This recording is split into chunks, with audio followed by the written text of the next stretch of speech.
وعلیکم السلام۔ حضور، ہمارے پیارے حضرت محمد صلی اللہ علیہ وسلم تجارت کرتے وقت کن چیزوں کا خاص خیال رکھتے تھے؟ تجارت کرتے وقت تو آپ سچائی کا خیال رکھتے تھے ہمیشہ، کہ جس سودے کی بات کر رہے ہیں وہ سودا بالکل ٹھیک ہو اور جو کہا جائے ویسا ہی ہو۔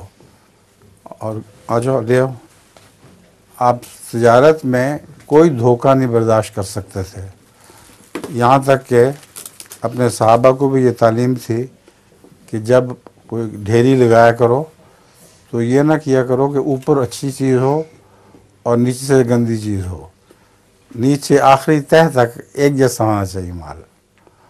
تو رسول اللہ علیہ وسلم کی تجارت کا یہ طریقہ تھا، اور اصل تو ہے دیانتداری اور سچائی۔ بہت صاف گو تھے، جو چیز خراب ہوتی تھی بتا دیا کرتے تھے یہ چیز خراب ہے۔